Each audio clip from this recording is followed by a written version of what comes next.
नमस्कार दोस्तों, मैं राजेंद्र कुमार। आज हम आपको एक ऐसे प्रतिभाशाली नेताओं से मिलाने के लिए यहाँ पर पहुंचे हैं जो कि भारत की कम्युनिस्ट पार्टी मार्क्सवादी के नेता हैं और लंबे समय से जो है समाज की सेवा में, लोगों के, गरीबों के हकों की लड़ाई लड़ने में, आंदोलन करने में लाल झंडा हमेशा गरीबों के हक में, हितों के लड़ाई में जिस तरीके से ये लाल झंडा रहता है, आज हम उन नेताओं से मिलने जा रहे हैं जिनका नाम है जगपाल राणा जी, जो कि करनाल की एक जानी पहचानी जो है एक पहचान रखने वाले नेता हैं। साथ में हमारे बीच में जगमाल सिंह जी हैं जो कि कम्युनिस्ट नेता हैं। कई सालों से जो है उन्होंने लोगों के हितों के लिए लाल झंडे के बैनर तले जो है जो लड़ाइयाँ लड़ी हैं, उनकी पहचान को कहीं भी बुलाया नहीं जा सकता। तो आइए आज हम उन्हीं नेताओं से बात करेंगे, ये लाल झंडा क्या है और कब से ये लाल झंडा चल रहा है और इस लाल झंडे के नीचे जितने देश भर की जो ऐतिहासिक लड़ाइयां लड़ी गई हैं, उन लड़ाइयों को आज भी कैसे लड़ा जाता है। तो आइए आज हम सबसे पहले जगमाल सिंह राणा जी से ही बातचीत करते हैं। जगमाल जी, आपका सबसे पहले नमस्कार, जय भीम। और क्या कहना चाहेंगे, ये लाल झंडा आज भी उसी तरीके से कामयाब है, क्यों नहीं लाल झंडा आज तक झुका है? सर जगमाल सिंह जी पहले ये बताएं। आपका भी बहुत बहुत धन्यवाद है, आपके दर्शकों का भी बहुत बहुत धन्यवाद है। आज कम्युनिस्ट पार्टी के दफ्तर में आप आए हो, आपका भी बहुत बहुत धन्यवाद है। और आप मजदूरों के लिए, कर्मचारियों के लिए, किसानों के लिए काफ़ी सालों से आंदोलन कर रहे हैं। और हमने तो एक 2006 के अंदर जी जो मजदूरों का, लिबर्टी मजदूरों का एक आंदोलन हुआ था करनाल के अंदर, मैं तो उस मजदूर आंदोलन से निकल के आया था। और लाल झंडे के मतलब कम्युनिस्ट पार्टी के लोगों ने हमारे को यहाँ पर बचाया। मतलब कांग्रेस की सरकार थी उस टाइम, हुड्डा की सरकार, मुख्यमंत्री थे, और पुलिस के दमन से बचाया जी। और आज लगातार आप इन लाल झंडे को लेकर के, उस टाइम तो कम्युनिस्ट पार्टी ने हमारे को बचाया था, CI2 ने हमारे को बचाया था, तो उसको लगातार उस आंदोलन को हम रेगुलर लोगों के बीच में लेके जा रहे हैं। और जब भी मजदूरों के ऊपर, किसानों के ऊपर, कर्मचारियों के ऊपर जो भी आंदोलन दमन का काम करती है सरकार, चाहे कोई सी भी सरकार है, हम उसके खिलाफ आंदोलन करने के लिए मजबूर होते हैं। अच्छा जगमाल सिंह जी, एक आंदोलन एक अभी 24 से लेकर के 31 जनवरी तक जो है एक बहुत बड़ा अभियान आपका चलने जा रहा है। साथ में 31 जनवरी को जो है 2025 को एक आंदोलन भी है आपका। तो क्या, किस निर्णय को लेकर के आप इस अभियान को चले हैं? क्या संदेश दे रहे हैं आप जनता के बीच में? हम जनता के बीच में एक संदेश दे रहे हैं, जब से बीजेपी की सरकार बनी है तब से दिन प्रतिदिन गरीब लोगों का, मेहनत कश वर्ग का, किसान का, मजदूर का काफ़ी जीना दुभर हो गया है।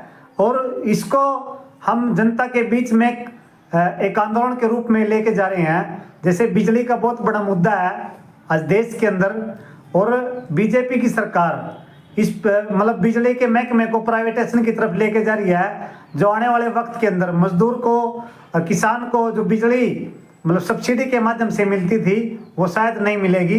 किसी के घर में बिजली बांटने की जरूरत शायद नहीं पड़ेगी, इतनी मतलब बिजली महंगाई हो जाएगी।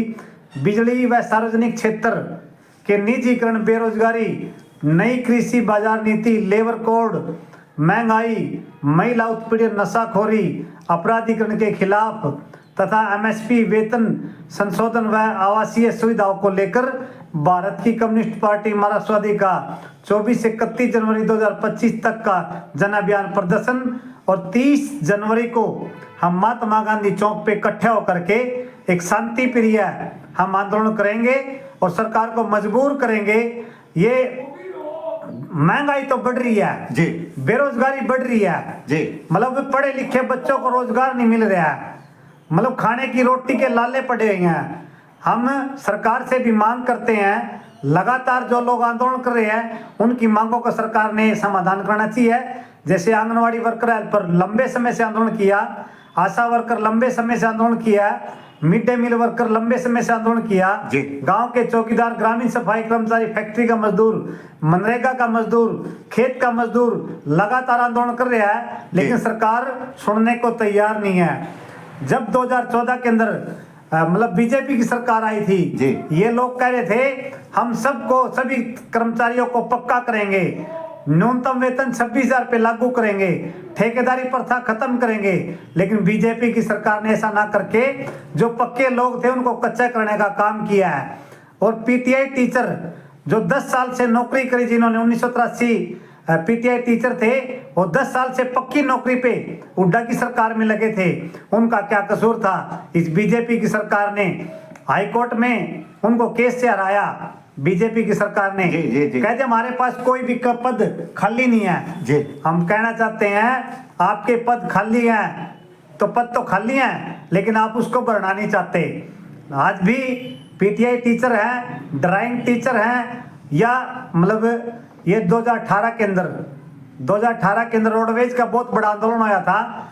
रोडवेज को बचाने के लिए इन्होंने एक धोखा किया था, मतलब जो उस टाइम की भर्ती सरकार ने की थी, हम सबको पक्का करेंगे, लेकिन कोई पक्का नहीं किया। और सरकार हाई कोर्ट के अंदर भी गई है, मतलब कर्मचारियों के खिलाफ। हम कहना चाहते हैं आप हाई कोर्ट के अंदर जाइए, आप सुप्रीम कोर्ट के अंदर जाइए, हम जनता के बीच में जाएंगे और आपकी पोल खोलने का अभियान करेंगे। आप 24 से 31 जनवरी 2025 का जो आंदोलन चल रहा है, और ये आंदोलन रुकेगा नहीं।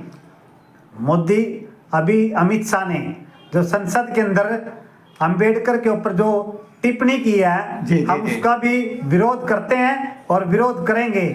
अभी हरियाणा के अंदर एक बहुत बड़ा मसला आया है, मतलब बीजेपी का जो भाजपा का अध्यक्ष है मोहन लाल बडोली, और जो ये सिंगर है, उसके खिलाफ एक महिला ने 1.5 साल पहले जो घिनौनी हरकत की थी, उसके खिलाफ भी हरियाणा के अंदर हमने तमाम संगठनों ने मिलकर एक अपील करी, जनता के बीच में भी जाएंगे। इसके बारे में हमने प्रदर्शन किया है, उस महिला को इंसाफ मिलना चाहिए। अब तो उस महिला ने वीडियो पे आकर ये भी कह दिया, मतलब इन्होंने तो अब मतलब अपनी उम्र का भी लिहाज नहीं किया जी। इससे बहुत बड़ी बात क्या हो सकती है? संदीप सिंह जो खेल मंत्री था, उसके खिलाफ भी बहुत बड़े आंदोलन हरियाणा के अंदर हुए हैं।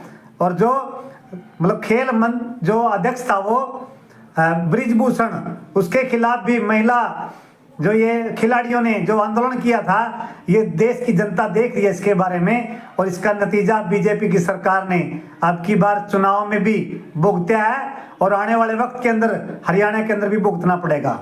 अच्छा, एक चीज अभी आपने बड़ौली जी को लेकर के बात कही है, तो बड़ौली जी के माध्यम से तो ये संदेश आया है कि मेरे उनसे कोई दूर दूर तक रिश्ता नहीं है, नाता नहीं है, मैं तो जानता भी नहीं हूँ, पहचानता भी नहीं हूँ, तो कि झूठे आरोप तो कोई भी लगा सकता है। आपको नहीं लग रहा है कि कहीं झूठे आरोप वो लगे हों? कोई भी महिला अगर किसी के ऊपर आरोप लगा रही है जी, वो भी मंत्री, मतलब जो बीजेपी का अध्यक्ष है उसके ऊपर आरोप लगा रहा है, कोई भी महिला अपने मतलब अपने आप आबरू को खुलासा नहीं कर सकती है। हाँ। अच्छा, एक चीज आपने भाई साहब, मैं आपसे भी बातचीत करता हूँ, मैं थोड़ा सा जगमाल जी से भी बातचीत करने का प्रयास करूंगा। जगमाल जी, एक चीज बताएं, क्योंकि आप पुराने कम्युनिस्ट नेता रहे हैं और कम्युनिस्ट में आपकी अपनी एक पकड़ रही है, बहुत आपने लंबा दौर देखा हुआ है, चाहे सुरजीत सिंह जी के मामले समय का दौर हो या और भी अन्य नेता रहे हैं। तो लाल झंडा एक लाइन लगती थी मजदूरों के लिए, गरीबों की आवाज को उठाने के लिए। पहले कांग्रेस के राज में 25 पैसे या 1 रुपया भी बढ़ जाता था, लोग बड़े आंदोलन किया करते थे। आज लोग जो है 10 रुपए से लेकर के 500 रुपए तक भी बढ़ा देते हैं, वो आंदोलन नहीं होता है, लोग उसको इग्नोर कर देते हैं। ऐसा क्या माहौल बन रहा है, क्या कारण है ऐसे?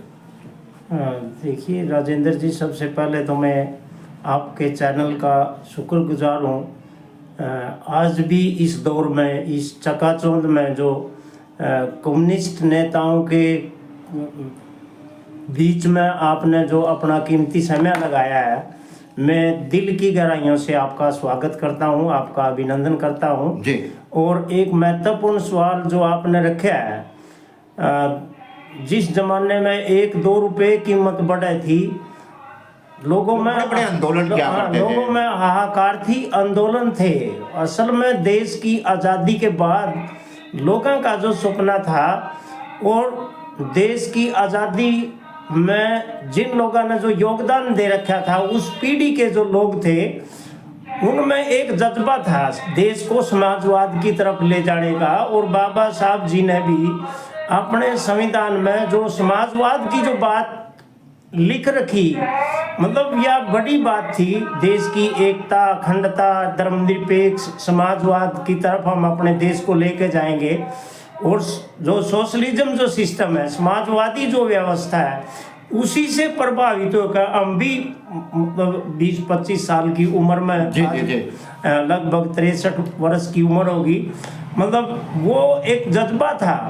ज्योति बसु जी का जो पश्चिम बंगाल के पूर्व मुख्यमंत्री रहे, जी ले लें, लंबे दौर तक, हाँ जी, वो EMS थे केरल के, मतलब स्वतंत्रता सेनानी रहे, केरल के 1957 में पहले मुख्यमंत्री बने।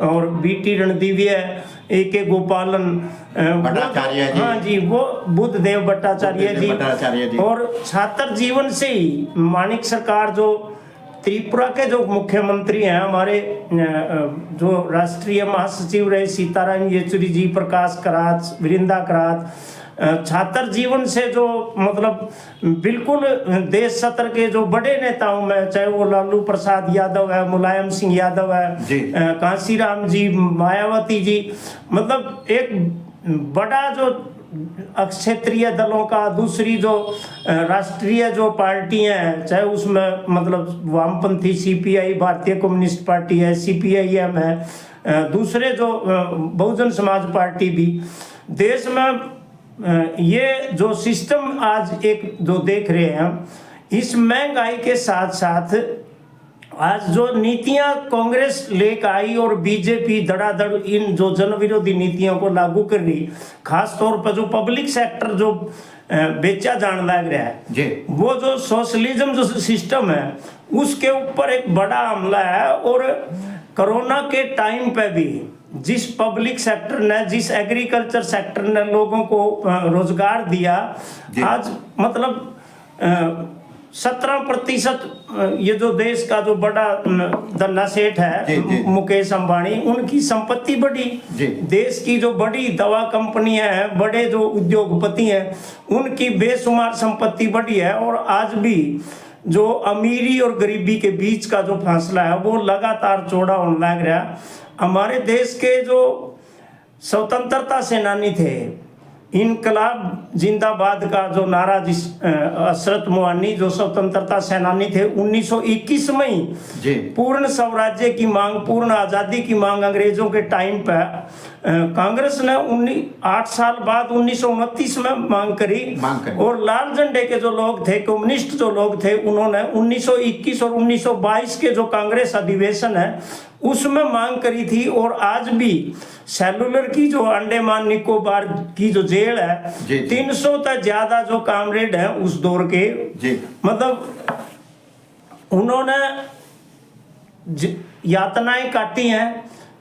शहीद भगत सिंह के साथी शिव वर्मा, पंडित किशोरी लाल, कैप्टन लक्ष्मी सहगल जो हमारी पार्टी की केंद्रीय कमेटी के नेता रहे, एक विरासत है जो स्वतंत्रता सेनानियों की, कम्युनिस्ट पार्टी CPIM और भारतीय कम्युनिस्ट पार्टी जो हमारे लेफ्ट की जो पार्टी है, वो एक विरासत न लेकर हम आगे बढ़े हुए हैं। और हम निश्चित तौर पर आश्वस्त हैं। आज जैसा हमारे जिला सेक्रेटरी जगपाल राणा जी ने रखी है बात, मतलब एक जो महिला है वो आरोप लगा रही है बीजेपी के प्रदेश अध्यक्ष पर, और ये कोई नई बात नहीं है। बीजेपी के जो पूर्व प्रदेश अध्यक्ष हैं उनके बेटे के ऊपर आरोप लगे, चंडीगढ़ पुलिस में मुकदमा दर्ज हुआ और वो जेल में गए उनके बेटे।